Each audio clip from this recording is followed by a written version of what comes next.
It's the off season, which means it's time to overthink everything. From Filip Forsberg appearing on stage at CMA Fest to Barry Trotz buying a house in Nashville.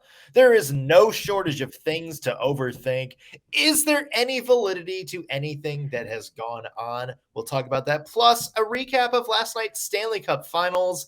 And I have an apology to the Tampa Bay Lightning for ensuring the Colorado Avalanche won that game. Coming up today on the Locked On Predators podcast. You're Locked On Predators, your daily podcast on the Nashville Predators. Part of the Locked On Podcast Network, your team every day.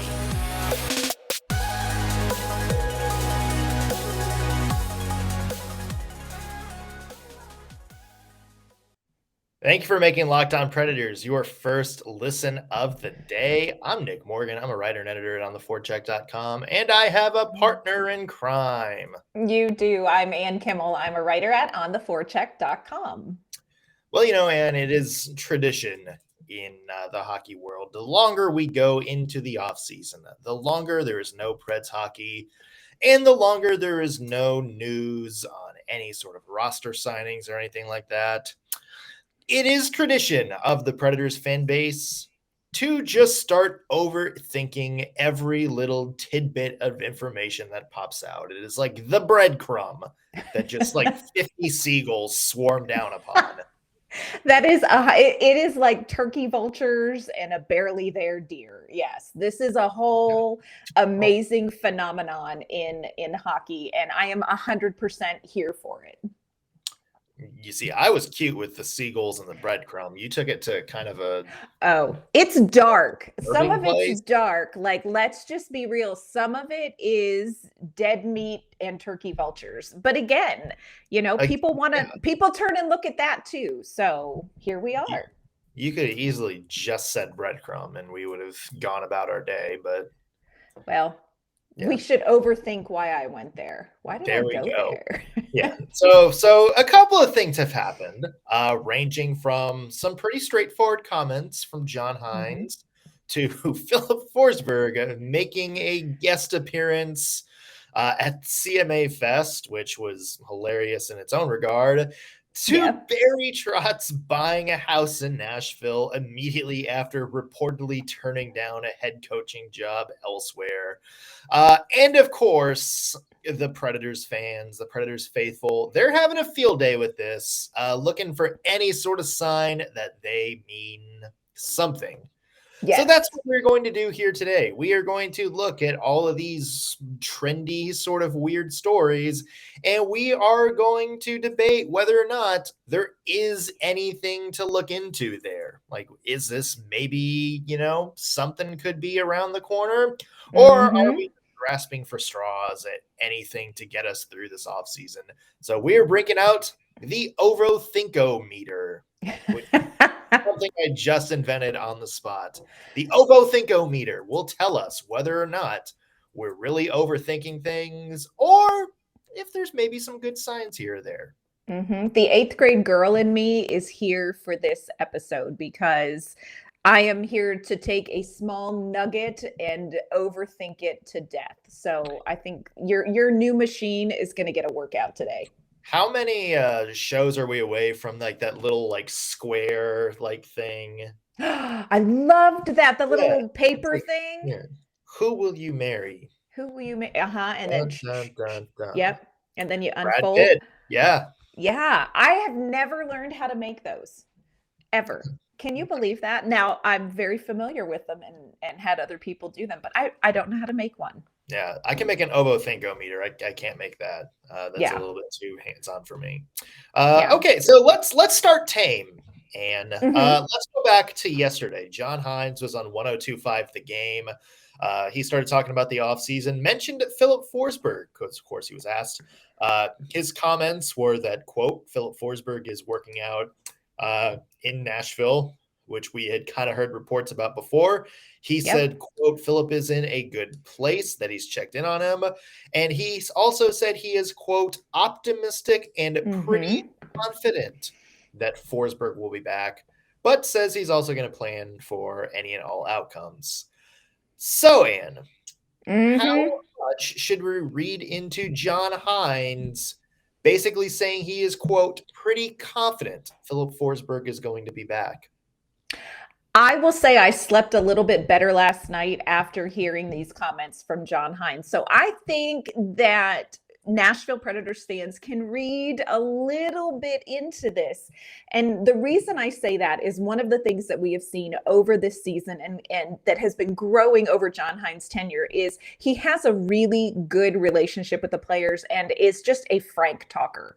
John Hynes, is very open. I think he has done a great job with the media as far as speaking plainly. And I don't feel like this is somebody who's going to go out and say something that leans pretty strongly to the Forsberg signs direction without having some sort of indication that that's true, because it would be a misrepresentation of what's going to happen if Forsberg doesn't sign. And that's just not in John Hynes' wheelhouse. Like, if Forsberg doesn't sign, John Hynes has been absolutely shocked and smacked by that news after hearing what he said. So read into this. I agree. I think this is not insignificant the way John Hynes talked about Filip Forsberg. You hear coaches. I mean, this is obviously the free agency game. You hear coaches all the time and players all the time saying it's like, yeah, I want to be back. We'll see what happens. The fact that John Hynes has kind of come out and put a metric on it a little bit. Saying he's pretty confident Filip Forsberg is going to come back. I mean, we've kind of heard that from a lot of different people here recently, that they had a good feeling that Forsberg was going to come back. It's just a matter of money. I don't think that's insignificant for the coach to come out and say that. The fact that, there's now sort of a back it up sort of thing. For Filip Forsberg coming back. So to me, obviously John Hynes is in the know. He seems to talk to Filip Forsberg a lot. Obviously, he's going to be in pretty good contact with David Poile. So this isn't just some, person out of the loop or journalist or anything like that tweeting out like, hey, hearing this is what's happening with Forsberg. Right. This is somebody in the know who has made a pretty definitive statement about what he thinks Forsberg's future is going to hold. Yeah, and John Hynes is not somebody who is a game player when it comes to words. I think everybody in the Predators hockey sphere understands the power of words after the whole competitive rebuild debacle. So linguistics matter, and I think that David Poile and John Hynes both choose their words carefully, and I feel like these words are not neutral. So it made me feel more confident listening to him talk about Forsberg's situation and that he's in communication with Forsberg. Forsberg has been working out here in Nashville. He hasn't left the city. So I read a little bit into this. I have let myself feast on this a little bit, and I slept slightly better last night. There's another part of that also makes me think Filip Forsberg is going to come back. And it doesn't have anything to do with the CMA Fest appearance per se. Okay. Maybe a little bit. We'll talk about that in a second. But first, today's show brought to you by our friends at Built Bar. And you know how we're always talking about Built Bar are coming out with new amazing flavors every month? Well, this time they have outdone themselves. They have a new flavor called Mud Pie. And for the first time ever, they are introducing the Mud Pie flavor in both Built Bar Puff and Built Bar regular, whatever you call their regular. Yeah, I guess just a Built Bar. So what does Mud Pie taste like? If you're a chocolate fan, you better sit down because the new Mud Pie is rich whipped cream and chocolate mousse smothered in 100% real chocolate and topped with cookies and cream crumble. You got to try it as soon as possible because this flavor is selling out very, very fast. And it's also available for a limited time. So better make sure you get yours. If you're not convinced, we'd say the best for last. It is good for you. No, seriously, all Built Bar products are low calories, high protein, and low in sugar. Plus, Mud Pie is packed with 16 grams of collagen protein. So, yeah, it will keep you full. It'll help you build some muscle. It's the perfect treat. Plus, they're covered in 100% real chocolate, which means they're healthy and tasty. So if you want to try it for yourself or try some of the other amazing Built Bar flavors, go to built.com and use the promo code LOCKED15 to get 15% off your order. Again, that is promo code LOCKED15 for 15% off at built.com. All right, and we have been breaking out the Ovo Thinko Meter. Yes. Talking about how much we should overthink certain tidbits of the Nashville Predators offseason the past couple of weeks. Filip Forsberg over the weekend appeared on stage at the CMA Fest. Yes. Apparently, a lot of people in the crowd, like Preds fans that were there, tweeted that they thought at first he was going to announce he was coming back, have that be the stage to announce the re-signing. How very Nashville. That would have been fun as hell, first off. Yes. The crowd was chanting re-sign Forsberg or something like that. Or yes. I can't remember exactly. And you could tell Filip Forsberg would have wanted to maybe say something, but thought better of it. Yes. Look, obviously, the Nashville Predators star forward, kind of the fashion icon of the team, who has a lot of, sort of weird friends outside of hockey, like George Kittle and stuff like that he hangs out with. Being at CMA Fest, I think that's pretty zero sign of anything other than it's just a Nashville athlete who wanted to hype up the crowd. To me, the bigger thing to read into with this, and you kind of touched on it, is that Filip Forsberg is still in Nashville. Yes, I agree. I think there is something to that. And I would say I don't read a ton into him being at CMA Fest because he is probably one of the most recognizable Nashvillians, especially athletes, who doesn't drink beer through a, fish carcass. There's still time. No, let's not. But, so I don't read too much into that. His fiance is a musician. She's a songwriter. So that's sort of their crowd. I don't read a ton into him being at CMA Fest, but I agree with you. There is a little something to be said for the fact that Filip Forsberg is here in Nashville. He is not out in LA hanging out with Victor Arvidsson, looking at neighborhoods. He is not off somewhere meeting with other teams that we know of.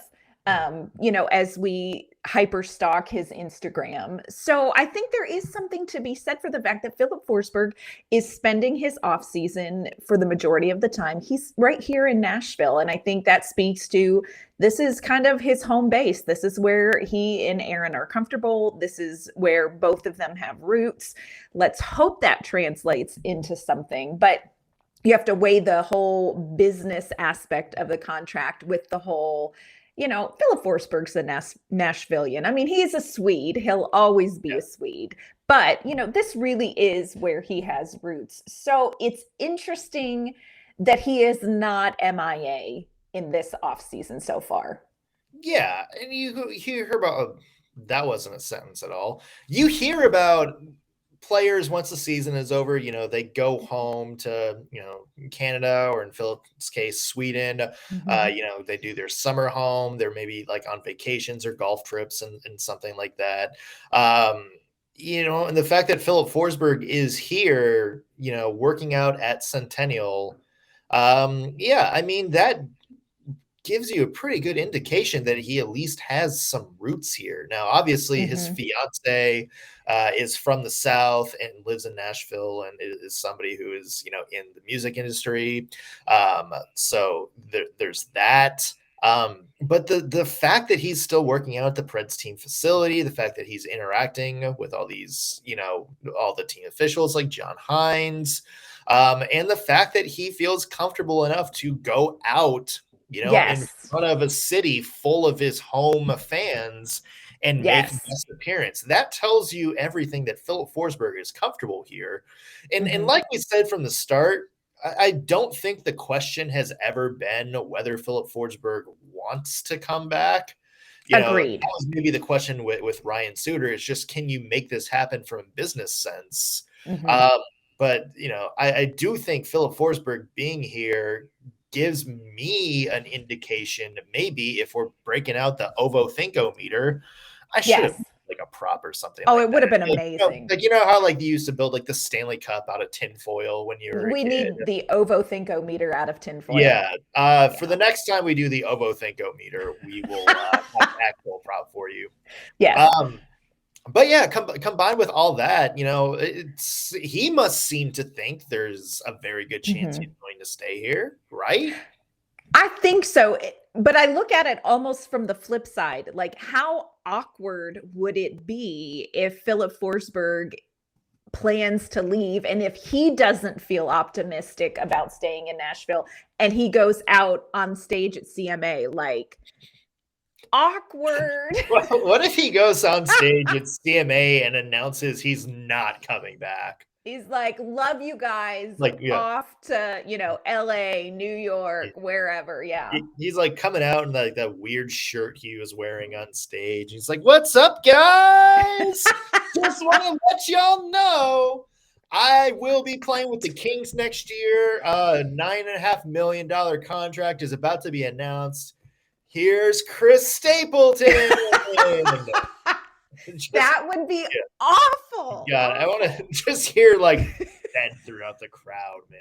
Like, what if he came out in his like Kings jersey? Can you imagine? Like, you don't want to drop that in the middle of a hot, potentially drunk CMA crowd. He comes out in like his new Penguins jersey with like the 2017 finals patch on it. No thanks. He's just like, yeah, guys, I just want to say really looking forward to working with Crosby next year. Going for my first 50-goal season. Anyway, yeah. Who wants to hear some country?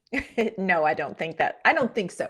So hopefully the fact that he's comfortable being out and about, let's overread into it. At least he's not avoiding situations that he knows are going to be potentially awkward. So we'll read a little into that. Now let's talk real quick about real estate in Nashville, because this one, the pot has been stirred. Yeah, well, who doesn't love talking about real estate in Nashville, huh? It's everybody's favorite topic from any business journal around the U.S. But there's one that's specific and business or real estate investor who has popped up on the Nashville radar. Yes, Barry Trotz. It was discovered and put on Twitter for the perusal of the Predators hockey fandom on Twitter that Barry Trotz has bought a house in the Nashville area.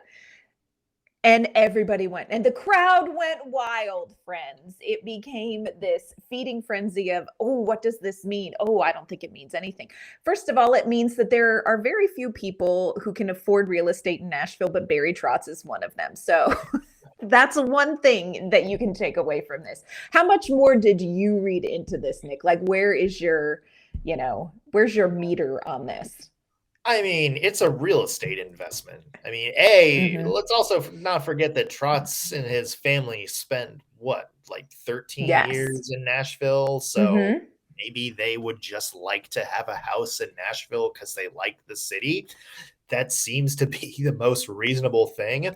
I think the whammy came from the news that the same day he bought this house, the news came out that he reportedly turned down a massive coaching deal with the Philadelphia Flyers that would have made him one of the top paid coaches in the NHL. Now, obviously, there's been rumors out there that Barry Trotz, if he doesn't return to coaching, may get into management. And I think that is where something, where a lot of fans have kind of put like 2 and 2 together. And it's like, maybe Barry Trotz is going to join the Predators front office.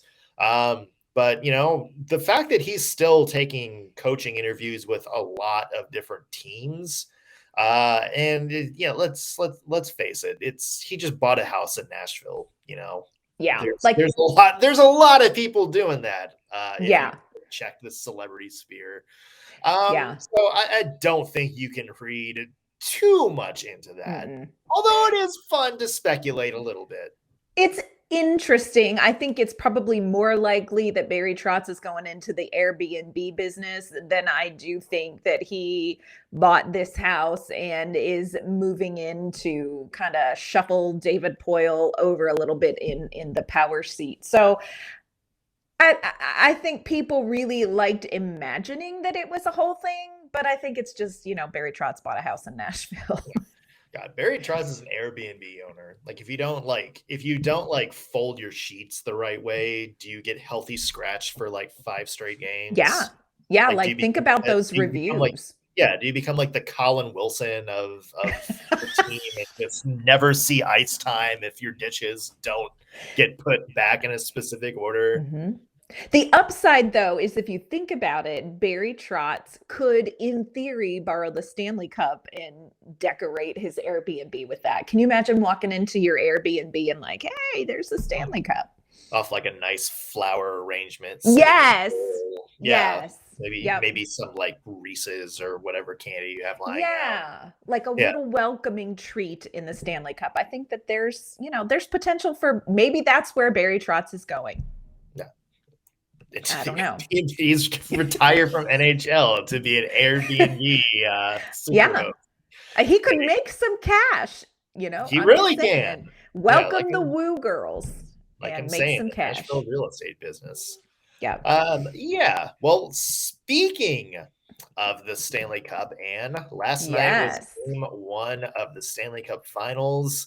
A very, very exciting game. The Avalanche won 4-3 in overtime after the Lightning came storming back. Mm-hmm. This was exactly what I wanted last night when I sat down with my snack and my drink and said, give me some hockey. This was the game that I'd really hoped for. And there was a lot of interesting things I took away from this game. One is these teams are so fast. I sat and watched the pace of this game. And of course, you kind of assume it's the Stanley Cup. It's game 1.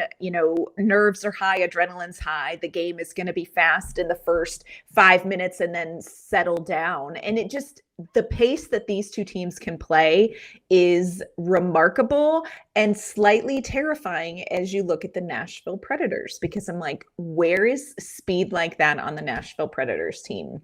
So it was really, I had a moment of like, wow, how do, and clearly the Predators didn't this year, but how do you compete against teams with speed like this? So I was amazed at kind of just how out of the gate quick this game was and how they maintained sort of that pace through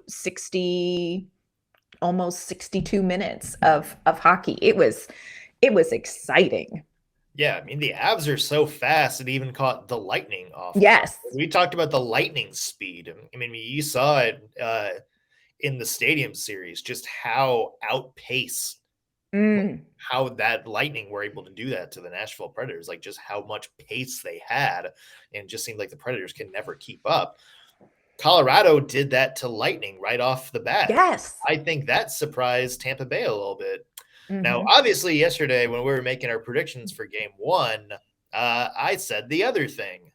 I said that it was going to be the Lightning that came out and caught the Avalanche a little bit off guard, and that the Avalanche would come storming back, but the Lightning would prevail in the end. And pretty much the exact opposite of everything I said happened, down to the fact that the Lightning were the team that came storming back instead of the Avalanche. So I would like to apologize for Tampa Bay for basically ensuring that the Avalanche are going to win the Stanley Cup this year.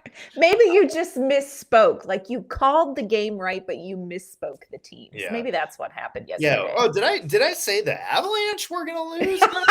No. I got those two teams mixed up. They're just so similar. Yeah, for sure. I thought it was interesting too. Right out of the gate, the Avs went up 2-0, and Vasilevskiy. Ooh, that was a little bit of a rough start, and saw online that this is the first time that Andrei Vasilevskiy has allowed 3 goals in the first period ever in his postseason career. And Colorado really put everything out there on Vasilevskiy, and where I think kind of the Tampa Bay fans were saying, you just haven't played a goalie like Vasilevskiy. Colorado, you're not going to get anything past him. Colorado was like, excuse me. Yeah. So yeah, it was intense. It was intense. Yeah, for Vasilevskiy, there was a couple of those he definitely should have had. Yes. Yeah. But it's also interesting because he's started the New York Rangers series on not that great of a note, and he's kind of came back and dominated the rest of the series. So, it's interesting because it's like, okay, well, was this just Vasilevskiy having an off game? Is he going to go back to kind of being his trademark self? And he kind of was for the rest of the game, right. Very strong in that second period where I thought the Avalanche really could have opened the door up a little bit more. Instead, Tampa came back.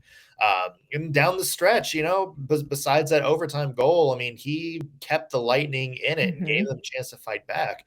So, it's going to be interesting. And if you're a Tampa Bay Lightning fan, you have to kind of look at this and say, okay, we clearly didn't play our best game. True. And we were still one shot away from winning one. So there's absolutely no panic in the Tampa Bay Lightning. No. And if you're the Colorado Avalanche, you did exactly what you needed to do. You went game one, you won the first game, you now have the series advantage. Yes. And I think you can't count either of these teams out, whether you're looking at them in this game where twice you had Tampa Bay down 2 goals. You cannot count these teams out. Whether it's 60 minutes or whether we're looking at, a 7-game Stanley Cup final series, which, I'm here for if the games are like that. But I do want to talk about what I think was probably one of the most controversial things that came out of the Stanley Cup game last night. Okay. And that is Darcy Kuemper and socks. Have you seen this? I've heard bits and pieces of it. Okay, you're gonna have to explain this to me. So they were showing kind of the goal camera angle of Darcy Kuemper, trying to save a shot, and you look, and Darcy Kuemper is not wearing socks. You just see goalie pads. You see the backside. You see where they attach, and leg, just leg. Are you serious? Leg. And it was a whole thing. And then people on Twitter started saying, well, yeah, lots of people don't wear socks. And my mind is blown. How do you not wear socks? Does he not have the team thing? Like the team sock? There was no sock to be seen. Wouldn't that be really cold? Like, what do you do if you do like the stretch and your bare legs are grinding against like a snowy part of the ice? I don't know. And all I can think is like my feet hurt thinking about the blisters. Like surely he has little footy socks in the skates, right? I would imagine. Yeah. Didn't see him. Right? No socks to be seen on Darcy Kuemper. And these are the things that should keep people up at night. Yeah. We may have to reach out to Rachel Kay on the forecheck, who's our expert, to see if this is indeed a common thing. Yeah, we need to report back on this because I don't know. I genuinely have no idea. I just thought it was part of the uniform. Like they just all wore some sort of leg protection or something like that. Right. No, it was just all Darcy Kuemper leg just hanging out there. No sock. Not sure how I feel about that. I feel very uncomfortable with it. Yeah. Well, what a great place to end the show. Yeah. Ruminate on that. Yeah. So game 2 coming up on Saturday. We'll have a little bit more, maybe talk about the rest of the series on tomorrow's show. Also, lots of other good Pred stuff that we'll talk about. Hopefully, we won't have to break out the Ovo Thinko Meter. Any sort of weird interaction, like Filip Forsberg has shaved his mustache. What does that mean? Gosh. But we do have some harder stuff coming up. We have, of course, more report cards to give out. We'll also take a look at some draft previews and get into some trade rumors. Maybe the Predators could make a swing at some of the people on the market. We'll take a look at how likely some of those are and what it would take to get that done. So lots coming up here on the Locked On Predators over the next couple of weeks. Until then, Anne, where can the people find your work online? You can find my work at ontheforecheck.com, and you can find me on Twitter at AnnK_Mama on Ice. I'm Nick Morgan. You can find me on Twitter at _NSMorgan. Read my work at ontheforecheck.com. Also, be sure to follow the podcast on Twitter at LO_Predators. If you're watching this on YouTube, be sure to like the video, subscribe, and leave a comment. Let us know if we're reading way too much into any of the news that has popped up in the Nashville verse over the past little bit, or just let us know your thoughts on Game 1 of the Stanley Cup Finals. That's going to do it for us today on the Locked On Predators podcast. Thank you for making us your first listen of the day. Back tomorrow with another episode. See you then.